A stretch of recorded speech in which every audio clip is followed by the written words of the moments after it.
Bonjour, fellow travelers, and welcome back to Talk Travel with Samantha. I'm your host, Samantha, and today we are jetting off to a destination that needs absolutely no introduction. It's a place of romance, history, world-class art, and arguably the best pastries you will ever taste in your life. Yes, today we are exploring the breathtaking, undeniably magic of Paris, France. Welcome back to Talk Travel with Samantha, powered by Fabulous Adventures Travel. Whether you're planning your very first trip to the City of Light or you're a seasoned Euro traveler looking to rediscover its charm, Paris always has a way of surprising you. But let's be honest for a second, Paris can also be incredibly overwhelming. With 20 different neighborhoods and thousands of years of history, where do you even start? Don't worry, I've got you covered, and so does Fabulous Adventures Travel. In the next 25 minutes, we're going to map out the ultimate Parisian escape. We'll cover the iconic must-sees, dive into the hidden gems the tour buses skip, talk about how to navigate the city like a local, and of course, pinpoint exactly where to find the crispiest croissants. Actually, we're going to talk about French fries because I found the place. It was phenomenal. So grab your espresso, sit back, and let's get lost in Paris. Let's kick things off with the obvious, the heavy hitters. You can't go to Paris and skip the icons. I know I always tell you to go find the hidden gems, but we got to talk about the things that, of course, if this is your first time in Paris, you're going to this no matter what, because you just are.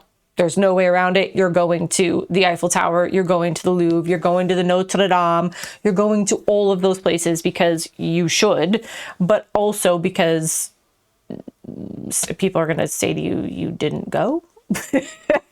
You're like, no, Samantha told me to go to all these hidden gems. I missed all the other things. So anyways, let's talk about the Eiffel Tower. Don't waste 3 hours on your precious vacation standing in line at the ticket line. Make sure you book those summit tickets online months in advance. So they do open up. You can do it through Viator. You can do it anywhere you want. You could do it through the Eiffel Tower, but the skip the line, you can book those and basically skip it and just, go up and see the top of the tower. 100% make sure that you buy those skip the line passes, and they open up months in advance.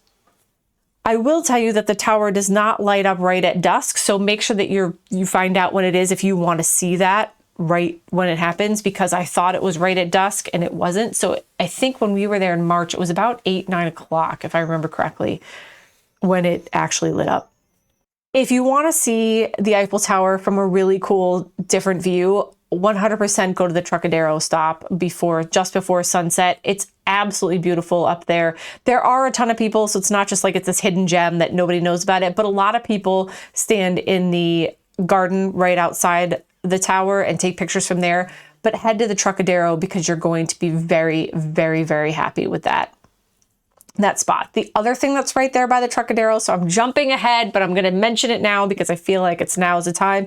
Right there at the Trocadero is the Carette, Carette, and the hot chocolate is to die for there, as well as the crepe and the chantilly lace with the strawberries. Oh my goodness. So good. Oh, it was so good. So don't miss it. There's a couple of them. It is a chain, so there's others that you can find. It's not just there at the Trocadero, but the one that we went to is right there at the Trocadero. We actually walked up the stairs, observed how beautiful that the Eiffel Tower is from there, and then we shoveled in all of the food that you could possibly imagine at Carette. The crepe, oh gosh, I'm trying to think what else. We all had different crepes, which was amazing.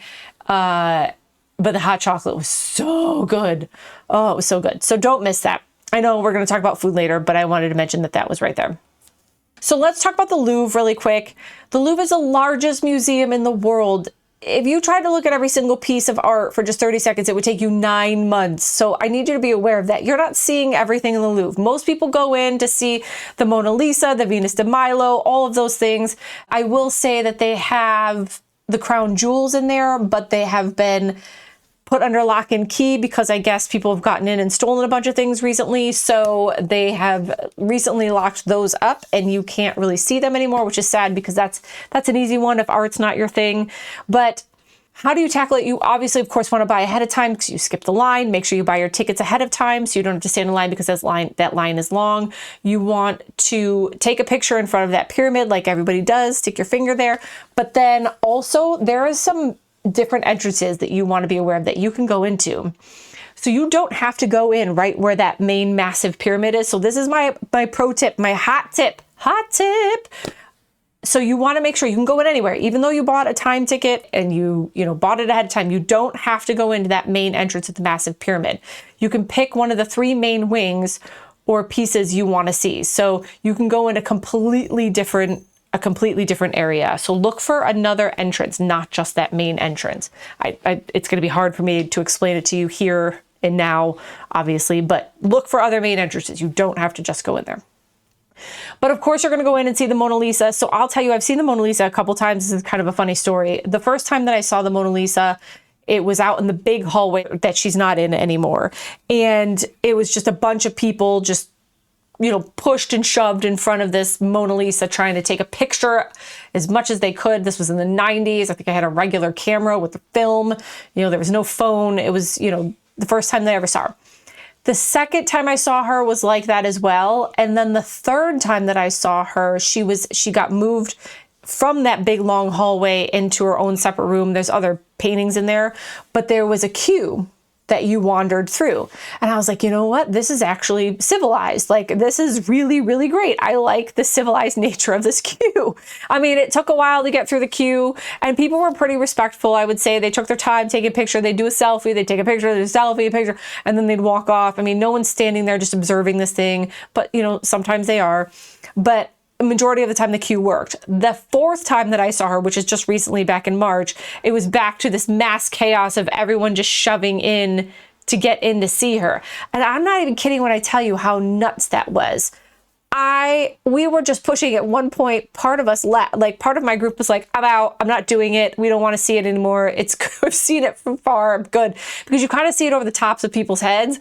But then as you push through, obviously people are feeding out of this cone of people just shoving in to go see her. And there's guards there. And of course there's railings, so you can't get past there. You finally make it up to the front. And I'm one of those people that, first of all, I've said I don't like lines, obviously. So there's only a few things I'll stand in line for. But this is one of those things where I also don't like to lose. So it's like, I'm not leaving. I'm getting up close to seeing the Mona Lisa, which, by the way, I've seen this stupid thing 4 or 5 times. I don't even know what number that was. I know I said 4 and 5, but I'm probably up to more like 5. So I'm such a dork and I'm apparently a glutton for punishment that I, stood in this mass chaos of people and pushed my way up. But I actually also stood there with my friend's son who wanted a close up and a selfie. So I was like, well, I'll take one for the team because she left. She's like, I'm not standing in this mass chaos. And then I think my kid ended up leaving because she was like, I'm done. This is close enough. So then I stayed with my friend's kid and I helped us get to the front because, I was not losing in the Mona Lisa game that I was playing in my head.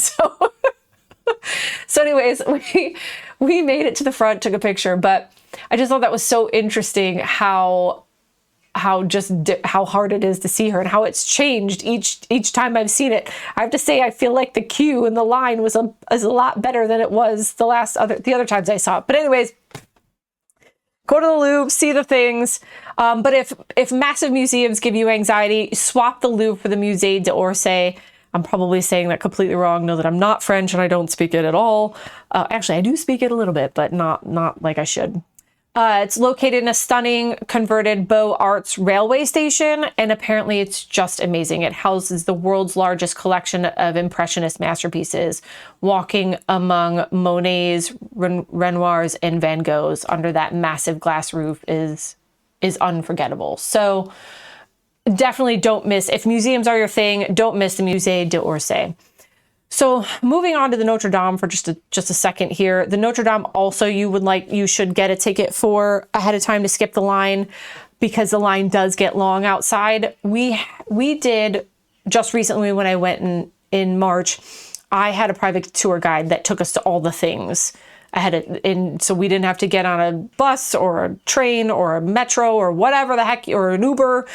or taxi. We had someone that just waited for us, picked us up, dropped us off the next thing, picked us up, dropped us off the next thing. So as I mentioned, I've seen all the things. This is like my 4th and 5th time at most of these things. I was actually lucky enough to do a European tour of, when I was in musicals, I was actually lucky enough to have 6 weeks in Paris over Christmas and New Year's, where we stayed there and performed. So I, have seen this stuff many times, bringing people in. Anywho, the kids have not. So that's why we did the private tour van, and they took us into the things, they explained stuff. So I do suggest that route. That would be the greatest route that you could possibly do, is to make sure that you get a private van and they wait for you. So they'll drop you off right at the front. You don't have to worry about parking. You don't have to worry about finding it. You don't have to worry about walking from the metro. They'll drop you off right at the front. You get out, you go get in the line, you go through. The tour guide tells you all the things. So we went on a day that for Notre-Dame, we went on a day that the Crown of Thorns was not out. So it's only out, oh gosh, I should probably have looked this up and I can't remember. I think it's Fridays they put it out.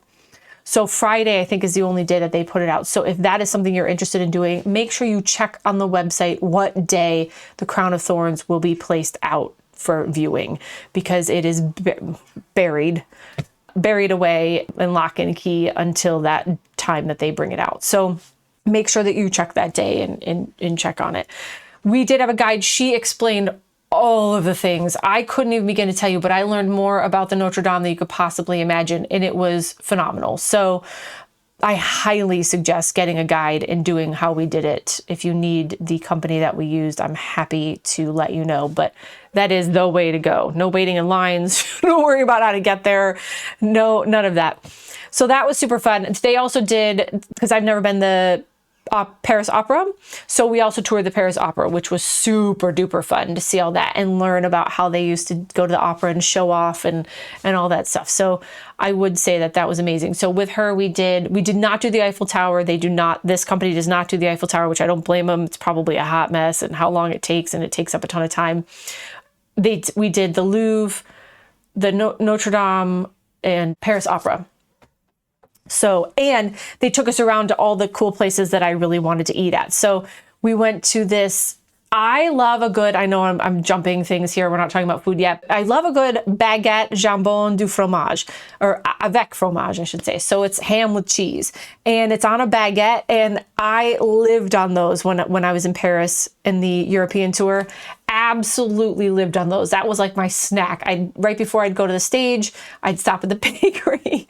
I'd pick up my baguette with my ham and cheese, and off I'd go. So I was on the hunt to find the best. To be honest, I don't think I nearly ate enough as I should have when I was there, but it was very, very short, the amount of time that we were there. Very, very short. So prior to going to Paris, we went to Disneyland Paris, and we spent a lot of time there because we knew the kids would really love that. I mean, listen, Paris is great, but I think as a kid, you're kind of just like, oh, this is great, but I'd rather be at Disneyland Paris. So we spent more time there than we did in Paris. So I feel like we could have used a lot more time in Paris to just do everything. So I need to go back and really enjoy it and live there and eat all the baguettes with jambon and cheese, with ham and cheese. It's just amazing, and have all the hot chocolate and all the things. So the other thing that they did was take me to my favorite potato place that I really wanted to go to. So that's a nice part about having your own driver for the day, which was really, really cool. So let's talk about getting lost in neighborhoods. Now, as much as I love monuments, like we talked about, the real heart of Paris isn't found in the museum queue, of course. It's found when you intentionally get lost in its neighborhoods. So I've always talked about, off the beaten path, going off the beaten path. It's my favorite thing to do. We stayed at Resident Charles Fouquet. So it literally is right there next to the Eiffel Tower. Most people, when they go to the Eiffel Tower, don't enjoy the neighborhoods that surround it. And the little neighborhood that we were in was so great.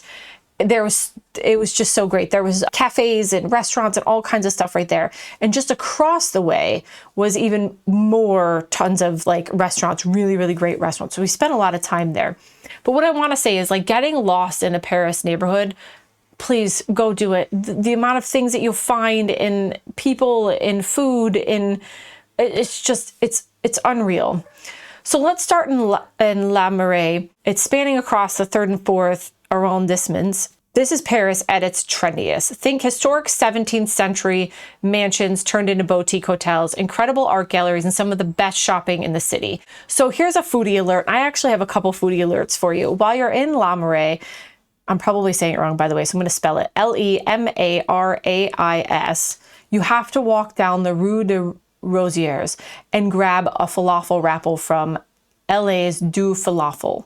There will be a line, but it moves fast and it's worth every single bite. Take your wrap and eat it nearby in the peaceful courtyard of the Place des Vosges, the oldest planned square in Paris.